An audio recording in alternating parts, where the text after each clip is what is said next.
Bismillah. Assalamualaikum warahmatullahi wabarakatuh. Alhamdulillahi innal hamdalillahi nahmaduhu wa nasta'inuhu wa nastaghfiruh wa na'udzu billahi min sururi anfusina wa min sayyiati a'malina may yahdihillahu fala mudhillalah wa may yudlilhu fala hadiyalah. Nashhadu an la ilaha illallah wa nashhadu anna Muhammadan abduhu wa rasuluh la nabiyya wa la rasula ba'dah. Qala Allah ta'ala ya ayyuhalladzina amanu taqullaha haqqa tuqatih wa la tamutunna illa wa antum muslimun. Wa qala Rasulullah sallallahu alaihi wasallam ittaqillaha haitsu ma kunta wa atbi'i sayyi'atal hasanata tamhuha wa khaliqin nasa bi khuluqin hasanin amma ba'd. Jemaah Bapak Ibu yang dirahmati Allah Subhanahu wa taala, alhamdulillah tak henti-hentinya kita untuk bersyukur kepada Allah Subhanahu wa taala atas karunia yang Allah Subhanahu wa taala berikan kepada kita sampai di penghujung Ramadan. Allah Subhanahu wa taala masih karuniakan kepada kita kesempatan. Karena berapa banyak orang-orang yang mungkin di awal Ramadan dia masih sehat, masih kuat untuk semangat melaksanakan ketaatan kepada Allah, dan dia memiliki keinginan nanti di bulan Syawal, di Idul Fitri akan berkunjung, akan berkumpul dengan saudaranya. Tetapi hari ini Allah Subhanahu wa taala telah panggil saudara-saudara kita. Tetapi kita, jamaah yang dirahmati Allah, Allah masih berikan nikmat kesempatan, nikmat umur panjang. Ini maknanya adalah kesempatan yang tidak boleh kita sia-siakan. Teruslah kita bersyukur kepada Allah. Jangan sampai Ramadan berlalu dari diri kita, kemudian semangatnya menurun. Kita bukan hamba Ramadan. Kita adalah hamba Rabb-nya Ramadan. Kita hamba pemilik bulan Ramadan, yaitu Allah Subhanahu wa taala. Karena sesungguhnya siapa yang menyembah Ramadan, Ramadan akan berlalu. Tapi siapa yang menyembah Allah Subhanahu wa taala, fa innahu hayyun la yamut. Sesungguhnya Allah itu hidup dan tidak akan pernah mati.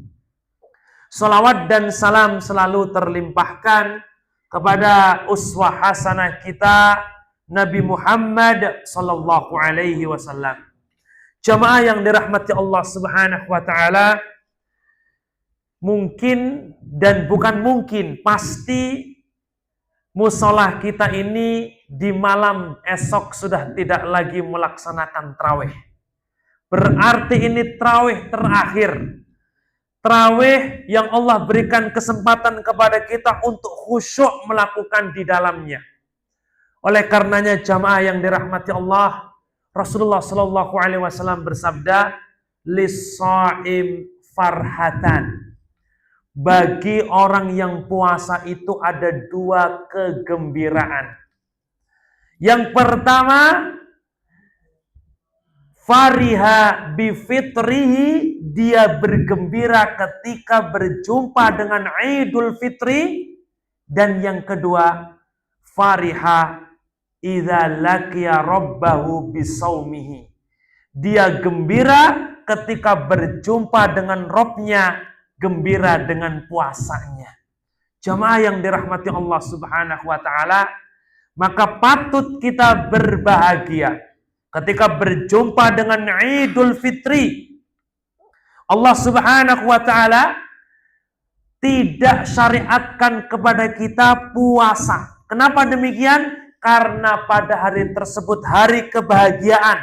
Jangan tampakkan kepada sesama untuk letih, lemas, tidak semangat. Tapi tampakkan semangat, tampakkan kesungguhan. Karena hari itu adalah hari di mana Allah Subhanahu wa taala telah mengganti hari-hari sebelumnya dengan 2 hari, yaitu Idul Fitri dan Idul Adha. Oleh karenanya jamaah yang dirahmati Allah, dalam hal ini Allah Subhanahu wa taala berfirman, "Qul bi fadlillahi wa bi rahmatihi fabidzalika falyafrahu wa khairum mimma yajma'un." Katakanlah, dengan karunia dan rahmat dari Allah Subhanahu wa taala, bergembiralah kalian. Itu lebih baik daripada apa yang mereka kumpulkan. Jamaah yang dirahmati Allah Subhanahu wa taala, maka orang beriman dengan orang yang tidak beriman gembiranya berbeda.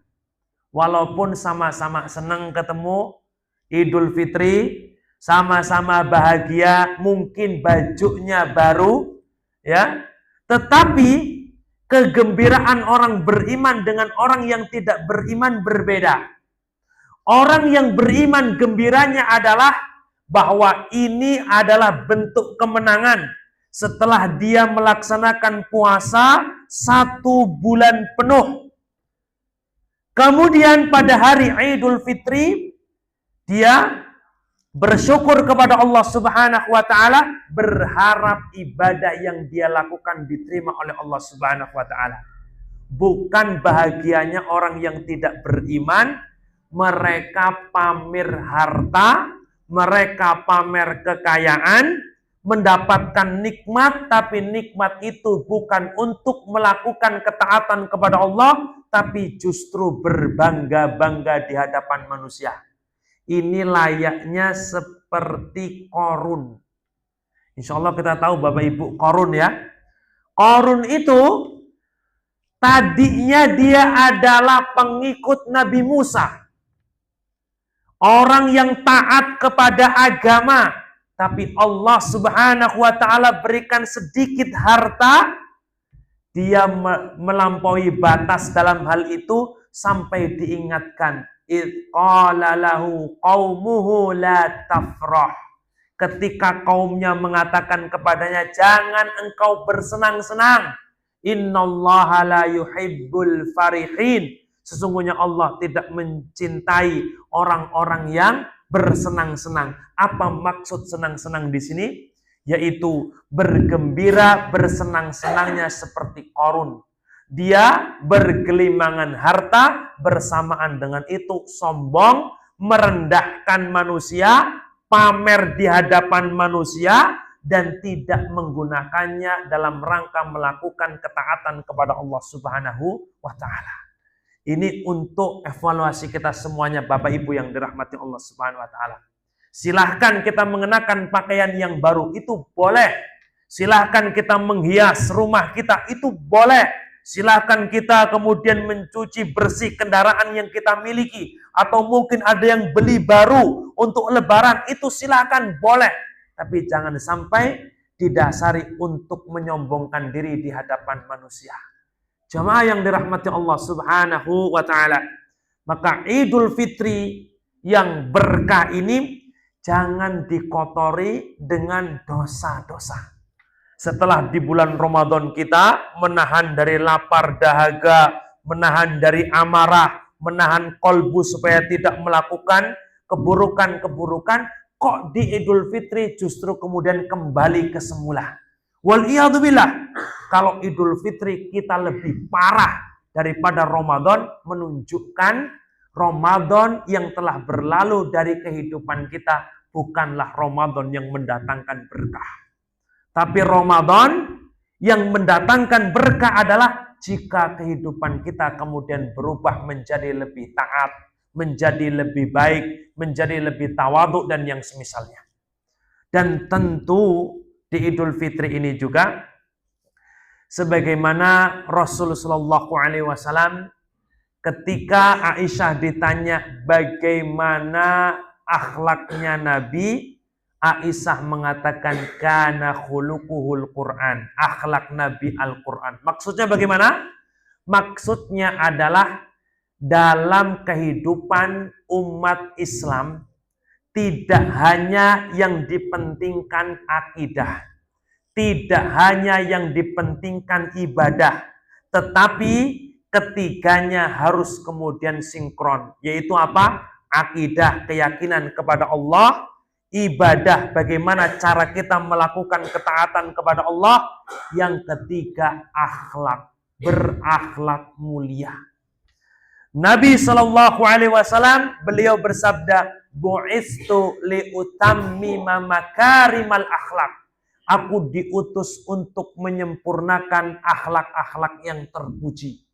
Oleh karenanya, Idul Fitri yang kita bahagia, jangan sampai kita kemudian lepas begitu saja tanpa rem. Harus ada sesuatu yang membimbing kita supaya Idul Fitri yang harusnya kita bahagia itu juga bisa mendatangkan keberkahan dari Allah Subhanahu wa taala. Maka bagaimana adabnya? Nah ini adab-adab di dalam melaksanakan menjalankan Idul Fitri. Satu, zakatul fitri, mengeluarkan zakat fitrah. Jamaah yang dirahmati Allah Subhanahu wa taala, sudah kita bahas, sudah pernah kita bahas dalam kajian kita ini bagaimana fikih di dalam menunaikan zakat fitrah.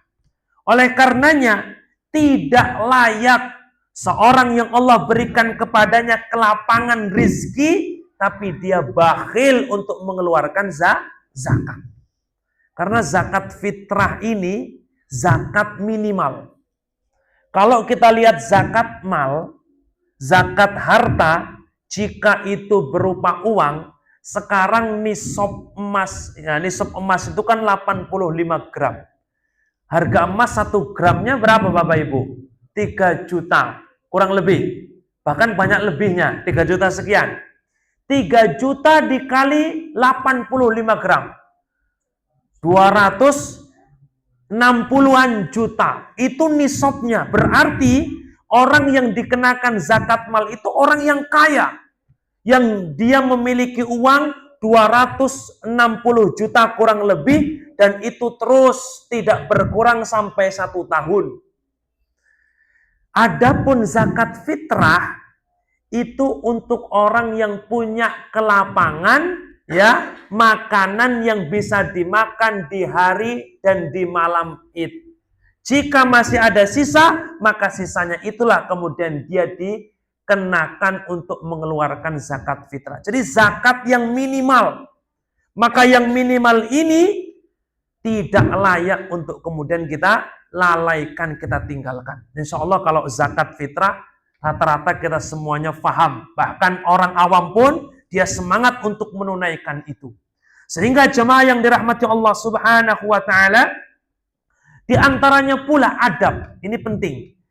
Perbedaan antara orang beriman dengan orang non-mukmin, orang non-muslim, orang kafir adalah kalau mereka bahagia, orang beriman dibarengi dengan adab.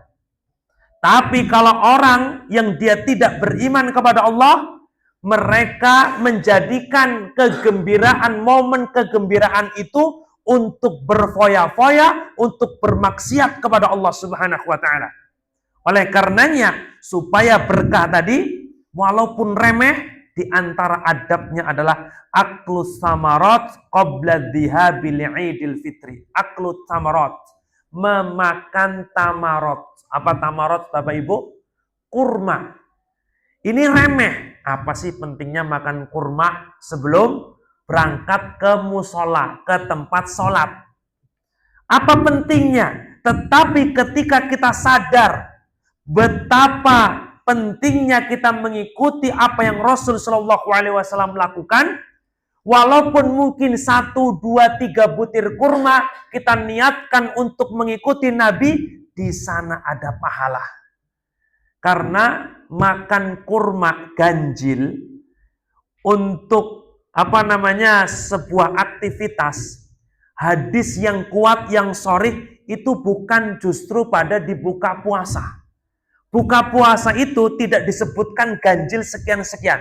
Justru yang disebutkan ganjil sekian-sekian itu ketika Nabi Shallallahu Alaihi Wasallam mau berangkat menuju sholat Idul Fitri.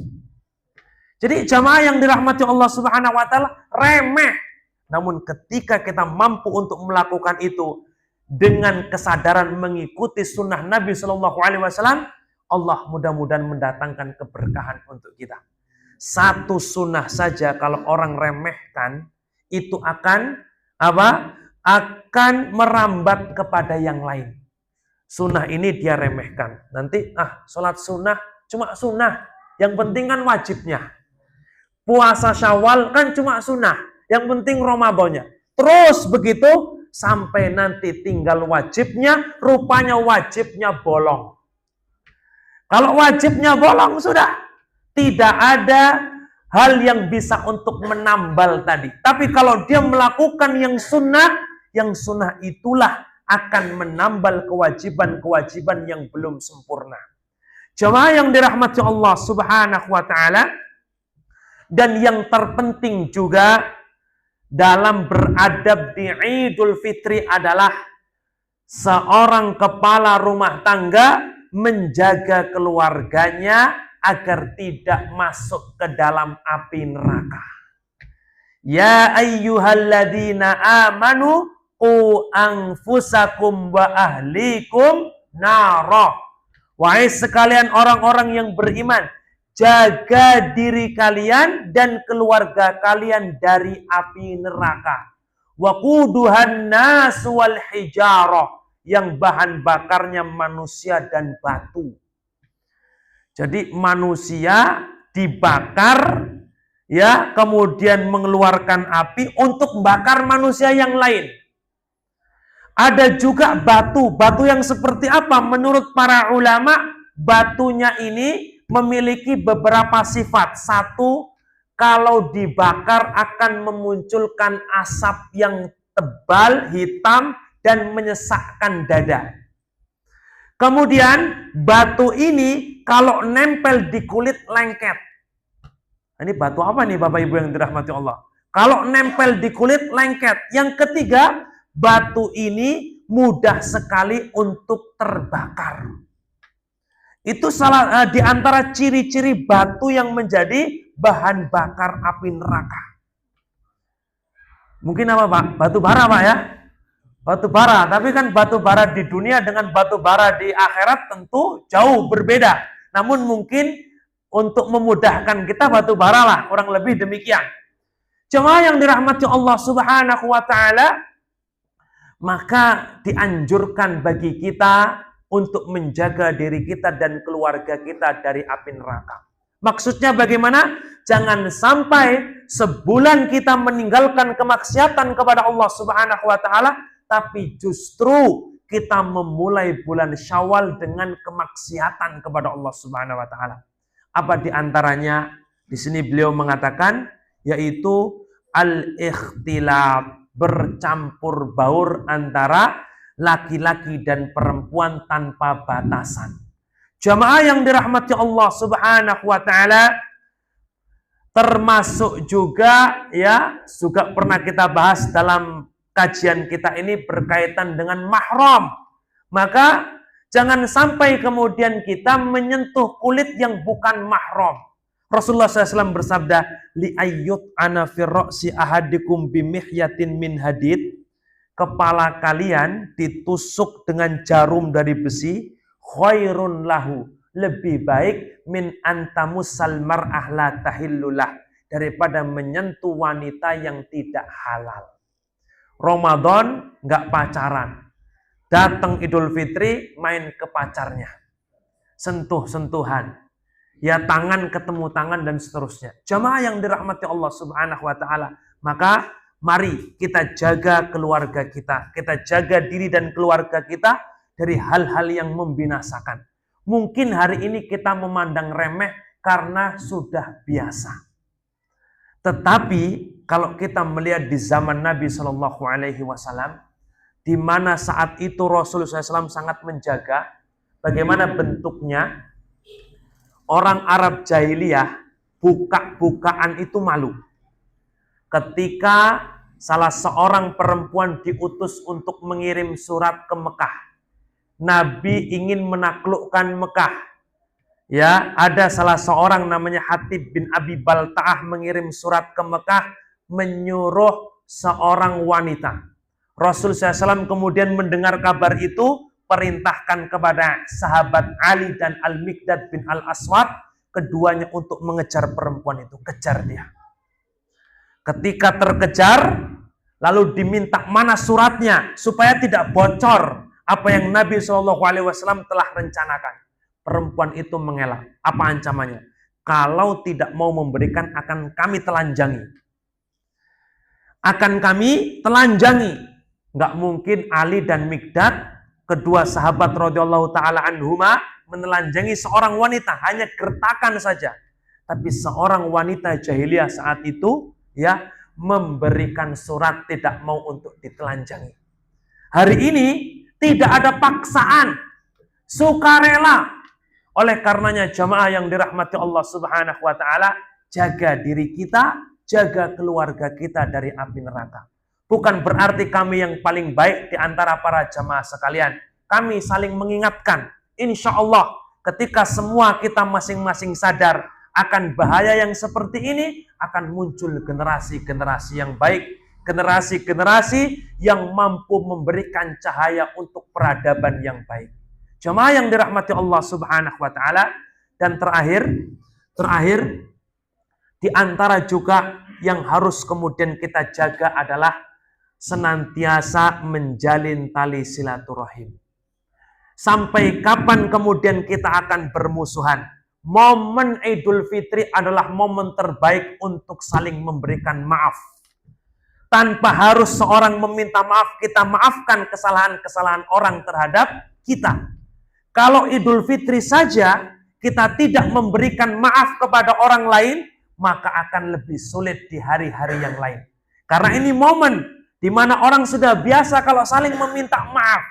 Jika kemudian gengsi, ya, ada kesombongan dalam kolbunya, maka sungguh bukannya ketinggian ataupun derajat yang dia dapatkan, tapi justru Allah akan rendahkan. Rasulullah SAW bersabda, wa ma zadallahu bi'afwin illa izza. Tidaklah Allah menambah kepada seorang hamba dengan memberikan maaf kecuali Allah akan muliakan. Tapi syaitan membuat logika kita terbalik.